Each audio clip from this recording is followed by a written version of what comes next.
Pengertian dan sifat asam basa. Secara umum, asam dan basa memiliki sifat yang berbeda. Sifat asam yaitu korosif, sedangkan sifat basa yaitu kaustik. Lebih jelasnya, simak penjelasan berikut ini.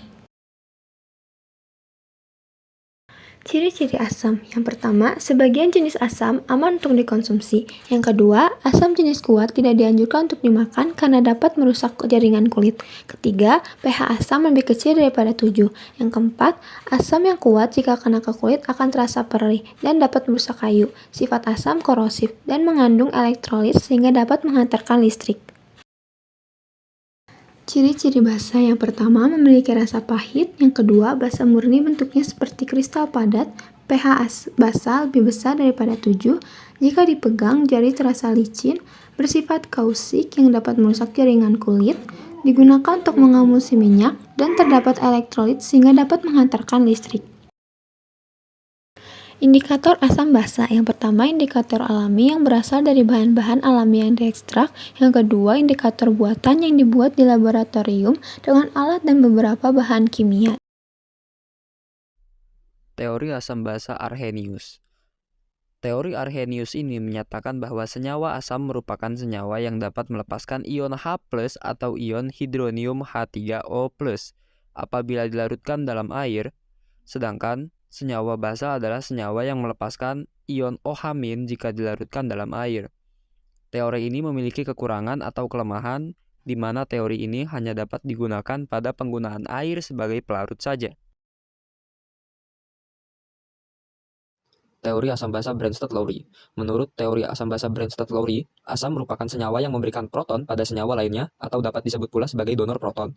Sedangkan basa menurut teori ini merupakan senyawa yang menjadi penerima proton serta senyawa lain dan disebut juga sebagai akseptor proton. Teori ini merupakan penyempurnaan dari teori Arrhenius, karena teori Arrhenius memiliki kekurangan, yaitu tidak dapat berlaku untuk pelarut selain air. Teori asam basa Lewis. Menurut Gilbert Newton Lewis, asam merupakan sebuah molekul atau ion yang dapat menerima pasangan elektron, sedangkan basa merupakan sebuah molekul atau ion yang mampu memberikan pasangan elektronnya. Lewis juga mampu menjelaskan teori asam basa dengan menjelaskan sifat asam, basa, dalam pelarut baik air maupun selain air, serta bahkan mampu menjelaskan sifat asam dan basa tanpa pelarut sekalipun. AKPD 1. Tujuan pembelajaran. Yang pertama, mengidentifikasi zat-zat yang bersifat asam atau basa, menjelaskan konsep asam dan basa, dan menuliskan persamaan reaksi ionisasi menurut teori Arrhenius, Bronsted-Lowry, dan teori Lewis. Kegiatan 1, nomor 1, nama produk soda kue bersifat basa, zat yang terkandung natrium bikarbonat, rumus kimianya NaHCO3. Nomor 2, nama produk cuka bersifat asam, zat yang terkandung asam asetat, berumus kimia CH3COOH. Nomor 3, nama produk pupuk urea bersifat basa, zat yang terkandung asam karbonat, rumus kimianya NH2O NH2 2CO. Nomor 4, nama produk obat MA atau antasida bersifat basa, zat yang terkandungnya magnesium hidroksida dan aluminium hidroksida. Rumus kimianya MgOH2 dan AlOH3. Yang kelima, obat tetes mata bersifat asam. Yang keenam, air aki bersifat asam, zat yang terkandungnya asam sulfat, rumus kimianya H2SO4. Ciri-ciri asam basa secara umum. Yang pertama, aspek yang diamatinya diuji dengan kertas lakmus, maka yang asam akan berubah menjadi merah dan basa menjadi biru. Yang kedua, aspek yang diamatinya rasa, yang asam rasanya asam dan yang basa rasanya pahit. Yang ketiga, derajat keasaman atau pH, yang asam pH kurang dari 7 dan yang basa pH lebih dari 7. Nomor 4, sifat senyawa. Yang asam bersifat korosif dan yang basa bersifat kausatif. Kegiatan 2. Berdasarkan tabel yang telah diisi tersebut, maka pertanyaan nomor 1, apa yang menyebabkan sifat masing-masing senyawa berbeda? Jawabannya disebabkan dengan adanya ion H+ di dalam air yang bersifat asam dan ion OH- di dalam air bersifat basa. Pertanyaan nomor 2, berdasarkan tabel di atas, apa yang dimaksud dengan asam? Jawabannya, zat yang memiliki kecenderungan untuk menyumbangkan ion H+ pada zat lain. Pertanyaan nomor 3, berdasarkan tabel di atas, apa yang dimaksud dengan basa? Zat yang memiliki kecenderungan untuk menerima ion H+ dari zat lain. Yang keempat, buatlah kesimpulan dari pertanyaan di atas, hubungkan dengan salah satu teori asam basa yang ada. Jawabannya, senyawa asam melepaskan ion H+ dalam air sedangkan basa yang melepaskan ion H- dalam air. Sebagaimana menurut teori asam basa Arrhenius. Kegiatan 4. Perhatikan persamaan reaksi berikut. Reaksi A. CH3COOH aqueous bereaksi dengan H2O liquid setimbang dengan H3O plus aqueous bereaksi dengan CH3COO- aqueous. Reaksi B. H2O liquid bereaksi dengan NH3 gas setimbang dengan NH4 plus aqueous bereaksi dengan OH- aqueous. Berdasarkan reaksi A, maka spesies yang bersifat asam adalah CH3COOH. Spesies yang bersifat basa adalah H2O. Berdasarkan reaksi B, maka spesies yang bersifat asam adalah H2O, spesies yang bersifat basa adalah NH3. Senyawa H2O dapat bersifat sebagai asam dan basa sehingga memiliki sifat amforter. Perhatikan reaksi A dan B. Berdasarkan reaksi A, senyawa H2O berubah menjadi spesies basa atau menerima proton. Berdasarkan reaksi B, senyawa H2O berubah menjadi spesies asam yang melepas proton. Senyawa H2O bersifat sebagai asam dan basa sehingga memiliki sifat amforter. Jelaskan perbandingan antara teori asam basa pada nomor 2 dan nomor 3 dan 4. Nomor 2, teori Arrhenius. Asam zat yang melepas H+ dalam air, basa zat yang melepas OH- dalam air. Nomor 3 dan 4, teori Bronsted-Lowry. Asam zat yang mampu memberikan ion H+, basa zat yang menerima H+. Maka kesimpulan dari praktikum ini adalah Arrhenius. Asam melepas ion H+ dalam air, basa melepas ion OH- dalam air. Kelemahannya hanya terbatas sifat asam dan basa, tidak menjelaskan mengapa senyawa. Bronsted-Lowry, asam zat yang mampu memberikan ion H+, basa zat yang menerima ion H+. Kelemahannya tidak mampu menjelaskan reaksi-reaksi asam basa yang tanpa melalui proses transfer proton. Lewis, asam suatu molekul yang bisa menerima pasangan elektron, basa molekul yang memberikan pasangan elektron. Kelemahannya tidak menjelaskan kekuatan relatif asam dan basa. LKPD 2. Identifikasi larutan asam dan basa. Tujuan praktikum mengidentifikasi larutan asam basa dan netral dengan indikator alami dan indikator buatan. Yang pertama adalah alat gelas. Alat-alatnya adalah gelas ukur, tabung reaksi, lumpang dan alu, pelet tetes, pipet tetes, kertas lakmus, pengukur pH, kertas dan pulpen. Yang kedua, bahan-bahannya yaitu ada larutan cuka, asam klorida, asam sulfat, natrium hidroksida, air sabun, sampo, air teh, larutan kopi, air sumur, air jeruk, garam udara, soda udara, kunyit, bunga kembang sepatu. Alat. Cara kerjanya yaitu yang pertama, siapkan alat dan bahan yang akan digunakan dalam praktikum. Kemudian yang kedua, masukkan larutan yang akan diuji ke dalam pipet tetes dengan menggunakan pipet tetes. Yang ketiga, ambillah kertas lakmus merah dan biru dan ujilah larutan tersebut. Yang keempat, amati dan catat perubahan warna yang terjadi. Yang kelima, ukurlah pH pada semua larutan dengan menggunakan pH meter. Yang terakhir, masukkan data yang diperoleh ke dalam tabel hasil pengamatan praktikum. Lalu ada identifikasi asam basa dengan indikator alami. Yang pertama, geruslah bunga yang dibawa dari rumah dan kunyit dengan menggunakan lumpang dan lalu hingga menghasilkan ekstrak. Kedua, tuangkan 1 ml ekstrak tersebut ke dalam tabung reaksi. Ketiga, tambahkan larutan cuka pada tabung reaksi dengan menggunakan pipet tetes. Keempat, goyangkan tabung dan amati perubahan warna yang terjadi. Kelima, catat hasil pengamatan pada tabel yang disediakan. Keenam, ulangi langkah kerja 2-5 dengan menggunakan zat yang akan diteliti.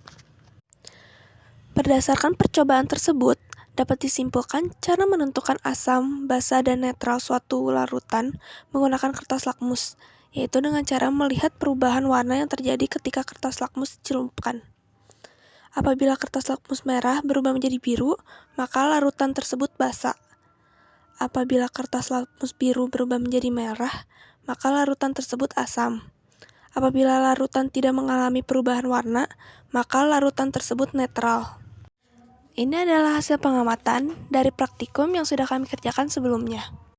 Zat yang kami teliti sebelumnya adalah larutan cuka, asam klorida, asam sulfat, natrium hidroksida, air sabun, sampo, air teh, larutan kopi, air sumur, air jeruk, air garam, dan air soda.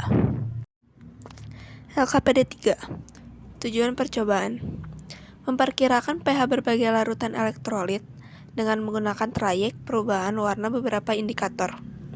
Teori dasar. Indikator: derajat keasaman dalam kurung pH menyatakan tingkat keasaman yang dimiliki suatu larutan. Larutan asam memiliki pH kurang dari 7, basa memiliki pH lebih besar dari 7, dan netral memiliki pH sama dengan 7. Indikator memberikan kisaran atau trayek perubahan pH. Untuk memahami hal ini, kita ambil contoh indikator kertas lakmus.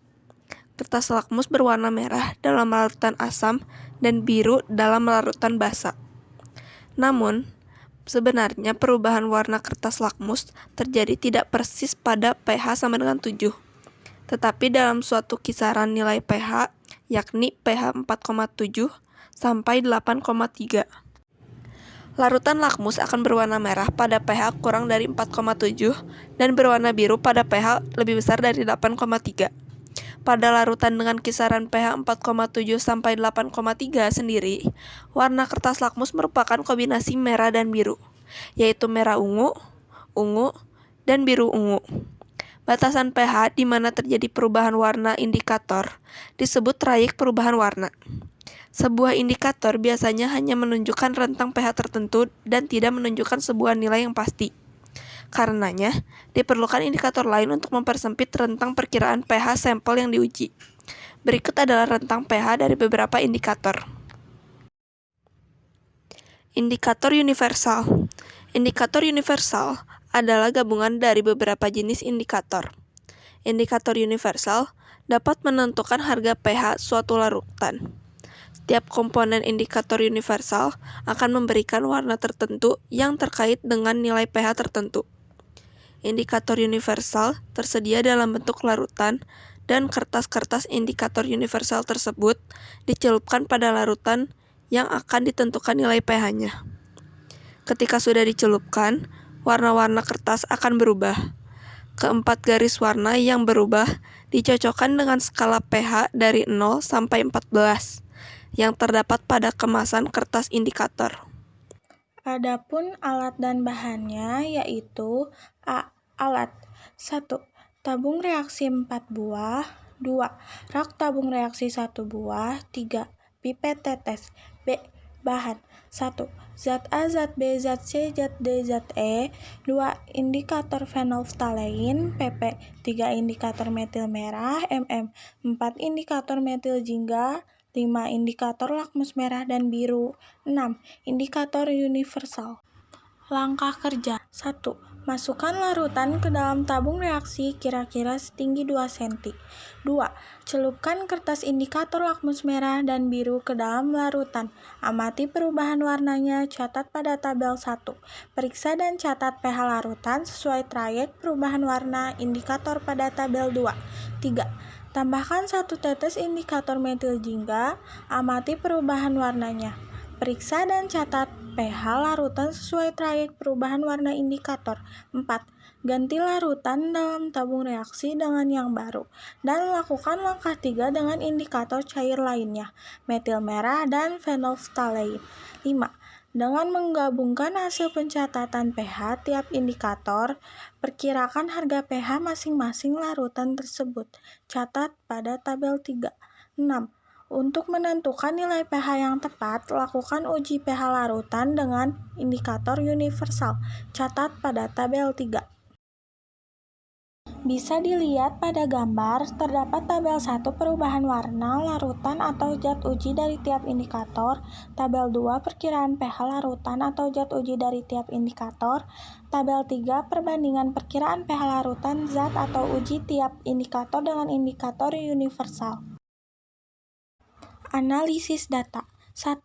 Apakah pH larutan atau zat uji yang kamu peroleh berdasarkan indikator universal berada pada kisaran pH trayek perubahan warna beberapa indikator?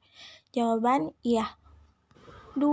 Kelompokkanlah larutan atau zat yang diuji tersebut ke dalam A. Asam. Jawaban zat B CH3COOH, zat C HCl, zat E H2SO4. B. Netral. Jawaban tidak ada. C. Basa. Jawaban zat A Na2CO3, zat D NaOH. 3. Berdasarkan pH hasil percobaan, A. Urutkanlah larutan atau zat uji tersebut dari pH yang paling kecil ke pH yang paling besar. Jawaban zat E H2SO4, zat C HCl, zat B CH3COOH, zat A Na2CO3, zat D NaOH. B. Larutan atau zat uji manakah yang memiliki sifat asam yang paling kuat? Jawaban zat E H2SO4. 4. Kelompokkanlah zat yang kamu uji tersebut berdasarkan ketetapan pemakaian indikator. Untuk satu zat boleh memakai satu indikator atau lebih. Jawaban hampir tepat. Perbedaan tidak lebih dari satu. Zat A, zat B, zat C, zat D. Kurang tepat lebih dari satu, zat D. 5. Jadi, bagaimanakah memilih indikator yang tepat untuk menentukan pH suatu larutan? Jawaban, pilih indikator dengan rentang pH yang cocok. Pilih indikator dengan keakuratan yang diperlukan dan pilih indikator yang sesuai dengan konsentrasi larutan. Jadi, kesimpulannya, indikator pH digunakan dengan mengukur konsentrasi ion hidrogen H2 dan indikator pH memiliki rentang pH tertentu.